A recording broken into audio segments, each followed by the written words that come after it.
নমস্কার বন্ধুরা, মিনুর রান্নাঘরে আপনাদের স্বাগত। চলে এলাম নতুন একটা রেসিপি নিয়ে। আজকের আমি এই যে পাকা মিষ্টি কুমড়ো নিয়েছি আর সঙ্গে নিয়েছি কিছুটা আলুগুলোকে আমি ছাড়িয়ে নিয়েছি। আর একটু ছোট টুকরো করে এই কুমড়ো আলু দিয়ে আর মাছের মাথা দিয়ে দারুণ স্বাদের একটা রেসিপি করে আপনাদের দেখাবো। তাহলে চলুন আমি কুমড়োটাকে কেটে নিয়ে রান্না করতে করতে সব দেখিয়ে দেবো। কুমড়ো আলু মাছের মাথা দিয়ে তরকারি করার জন্য আমি একটা কড়াই বসিয়ে দিয়ে দিচ্ছি তার মধ্যে তেলটা গরম হয়ে গেছে। এর মধ্যে আমি আলু আর কুমড়োটা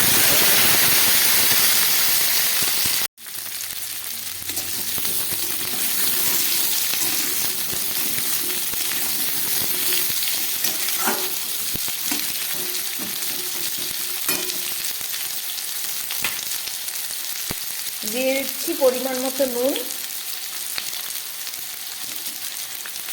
আর দিয়ে দিচ্ছি একটু হলুদ। এই নুন আর হলুদ দিয়ে কুমড়ো আলুটাকে আমি খুব ভালো করে গ্যাস কমিয়ে ভেজে নেব।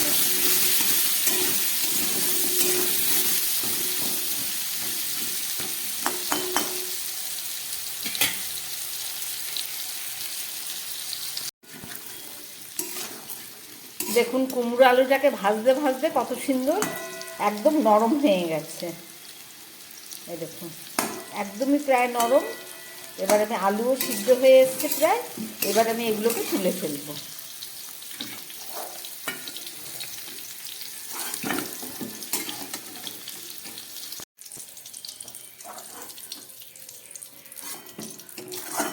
আমার কুমড়ো আলুগুলো একদম ভাজা রেডি হয়ে গেছে। এবার এই কুমড়ো আলু ভাজা তেলের মধ্যে আমি মাছের মাথাটাকে ভেজে নেব।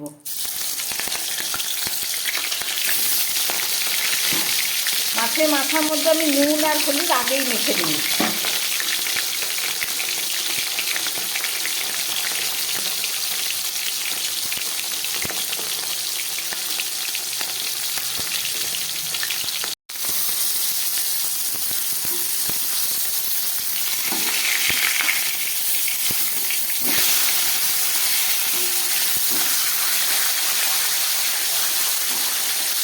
মাছের মাথাটাকে আমি খুব ভালো করে ভেজে নেব, গ্যাস কম করে।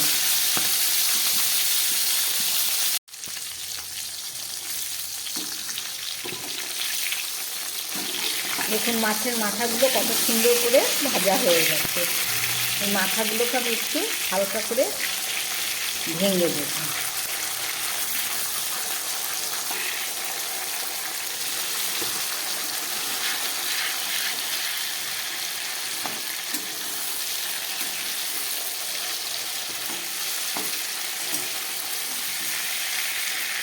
মাছের মাথাটা এখানে থাক, আমি একটুখানি এই তেলের মধ্যেই ফোড়ন দিয়ে নিচ্ছি।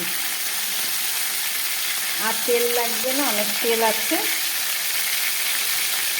এবার দিয়ে দিচ্ছি একটু পাঁচফোড়ন, দিয়ে দিচ্ছি দুটো তেজপাতা,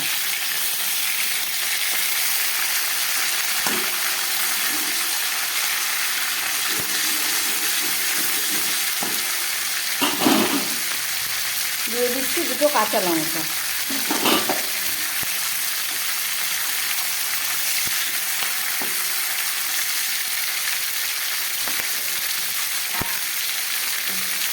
এবার দিয়ে দিচ্ছি আদা বাটা,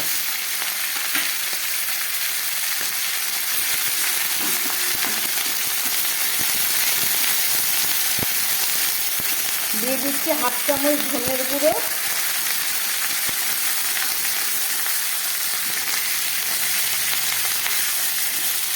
দিয়ে দিচ্ছি হাফ চামচেরও কম একটু জিরের গুঁড়ো।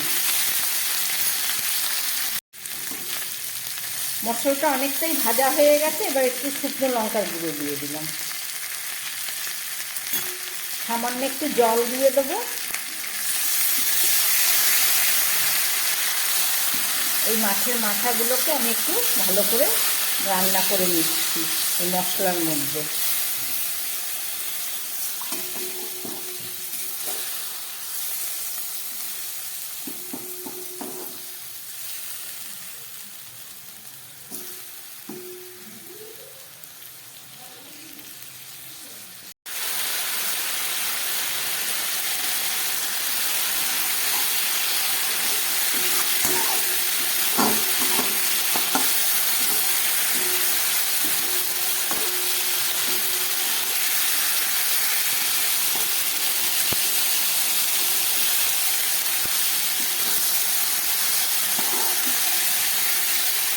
মশলার মধ্যে মাছের মাথাগুলোকে আমি খুব ভালো করে কষিয়ে নিলাম। এবার আমি এই ভেজে রাখা কুমড়ো আলুটা দিয়ে দিচ্ছি।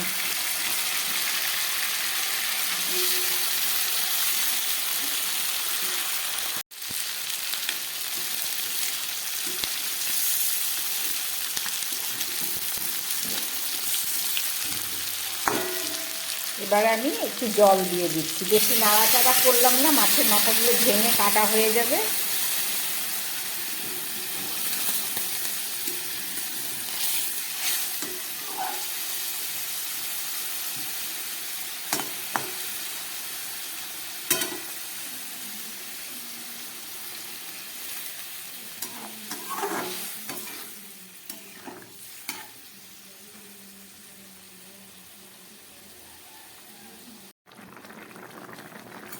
মাঝারি আছে তরকারিটাকে ফুটিয়ে নিলাম। এবারে এই সবজি মাছের মাথা দিয়ে ভালো করে গ্যাস কমিয়ে এটাকে অনেকক্ষণ ধরে রান্না করব, তাহলে মাছের মাথা কুমড়ো আলু সব একসঙ্গে মিশে যাবে। ফুটে উঠেছে, এবার আমি গ্যাসটাকে একটু কম করে দিচ্ছি, করে একটা ঢাকা দিয়ে দিচ্ছি। 4-5 মিনিট এখন রান্না হবে, কম আছে, তারপরে ফেরত এসে আবার দেখাচ্ছি। কুমড়ো আলু মাছের মাথার তরকারিটা আমি ঢাকা দিয়ে দিলাম। চলুন ওদিকে আরেকটা গ্যাসের মধ্যে আমি একটা চাটনির রেসিপি করে আজকে দেখাবো। আজকে একটা জলপাইয়ের চাটনি করে দেখাবো, তার জন্য একটা বাটি বসিয়ে দিয়েছি গ্যাসের উপরে, আর দিয়ে দিচ্ছি কিছুটা জলপাই। জলপাইটাকে আমি একটু সিদ্ধ করে দিচ্ছি, আর দিয়ে দিচ্ছি একটু নুন।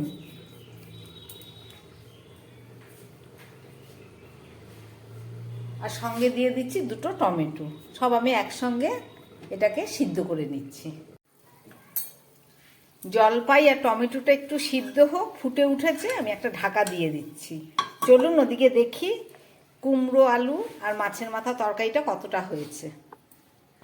প্রায় 5-6 মিনিট হয়ে গেছে, একদম গ্যাস কমিয়ে রান্না বসিয়ে দিয়েছি।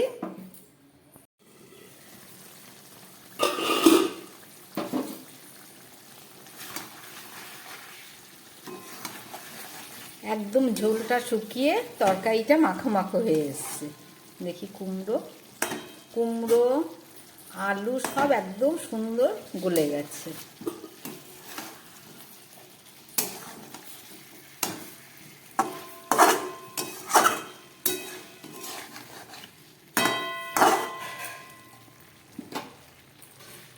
এবার এই তরকারির মধ্যে আমি দিয়ে দিচ্ছি কিছুটা ধনেপাতা। ধনেপাতাটা দেওয়া হয়ে গেল। এবার আমি দিয়ে দিচ্ছি, যেহেতু কুমড়ো আলু আর মাছের কাটা দিয়ে করা হচ্ছে, একটু ঘ্যাট টাইপের হবে, ওই জন্য একটু মিষ্টি দিয়ে দিলাম।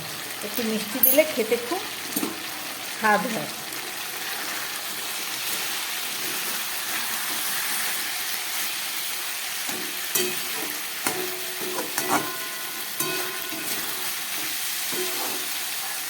মাছের মাথাগুলো একটু গোটা গোটাই রাখলাম, বেশি ভেঙে দিলে কাটা হয়ে যাবে। রান্নাটা আমার হয়ে এসছে, এবার আমি গ্যাসটা অফ করে দেবো। অফ করে 2-3 মিনিটের জন্য ঢাকা দিয়ে রেখে ফেরত এসে আবার দেখাবো। ঢাকা দিয়ে দিলাম।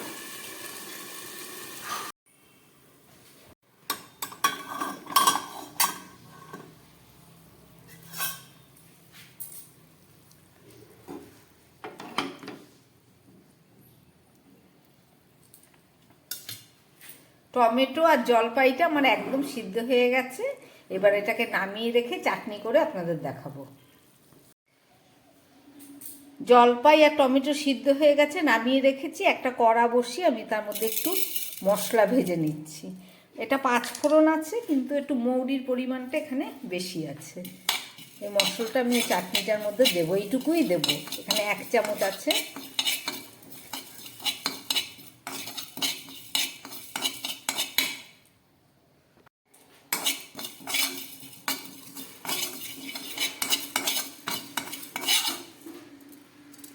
ভাজাটা প্রায় হয়ে এসছে, আমি গ্যাসটা অফ করে দিচ্ছি। কড়ার মধ্যেই থাক, একদম মচমচে হয়ে যাবে। এটাকে আমি শুকনো গুঁড়ো করে নেব।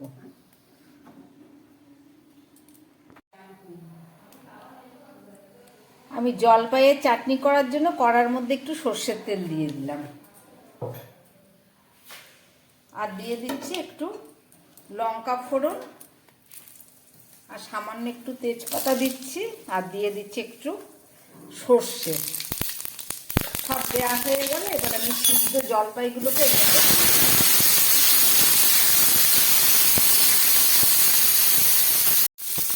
দিয়ে দিচ্ছি সামান্য হলুদ, কেননা নুন দিয়ে আমি এটাকে সিদ্ধ করেছি, এখন নুনটা দিচ্ছি না। খুব ভালো করে এটাকে আমি ভেজে নেব। অনেকটা ভাজা হয়ে গেছে। এবার এই যে দুটো টমেটো আমি নিয়েছিলাম সিদ্ধ করে, সেই টমেটোটাকে আমি একটু জল দিয়ে পেস্ট করে নিয়েছি, এই জলটাকে আমি দিয়ে দিলাম।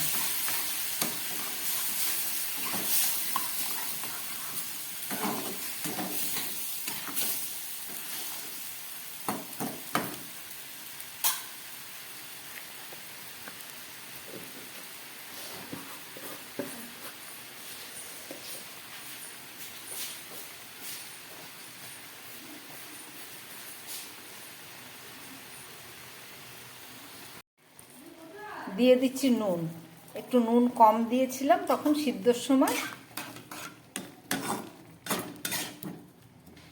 জলপাইগুলোতে এমনিতে সিদ্ধ হয়ে গেছে, একটু হালকা করে আমি ফাটিয়ে দিচ্ছি যাতে চিনিটা খুব ভালো করে ভেতরে ঢুকে যায়।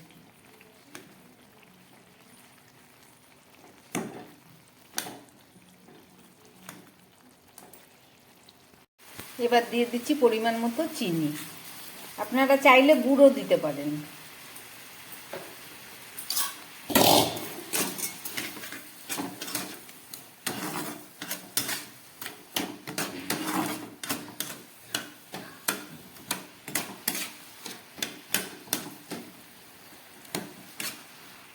হালকা ঠান্ডা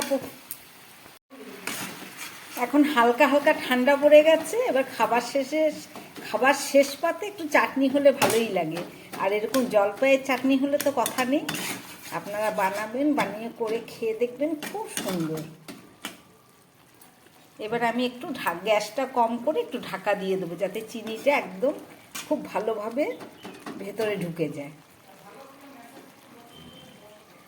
একটা ঢাকা দিলাম, 2-3 মিনিট পরে দেখাচ্ছি। চাটনিটা ফুটে উঠেছে, ঢাকা খুলে দিয়েছি। এবার আমি একটু দিয়ে দিচ্ছি লেবুর রস। অনেকে জলপাইয়ের একটা নিজস্ব গন্ধ আছে, যাদের ভালো না লাগে তারা একটু শেষে লেবুর রস দিয়ে দেবেন, চাটনির স্বাদটা আরও ভালো হবে। আমি খোসাটাও দিয়ে দিচ্ছি।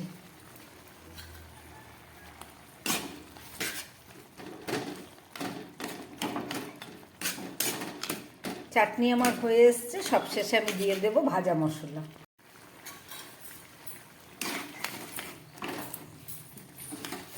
এবার আমি দিয়ে দিচ্ছি সেই ভেজে রাখা মশলাটাকে, শুকনো খোলায় গুঁড়ো করে নিয়েছি, শুকনো গুঁড়োটাকে আমি দিয়ে দিলাম। আর এই লঙ্কাটাকে একটু ফাটিয়ে দিচ্ছি যাতে একটু টক টক ঝাল ঝাল হয়।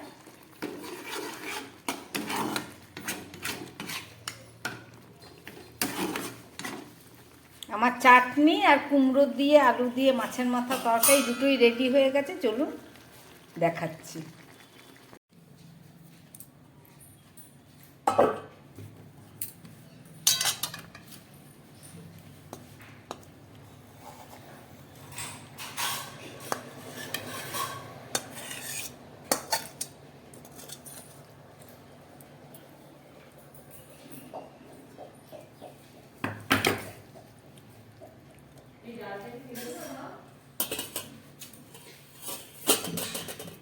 রান্না করলাম মাছের মাথা কুমড়ো আলু দিয়ে একটা মাখো মাখো তরকারি। রেসিপিটা আপনারা দেখলেন, আর সঙ্গে আছে জলপাইয়ের চাটনি। এই যে জলপাইয়ের চাটনি, দুটো রেসিপি আপনারা দেখলেন।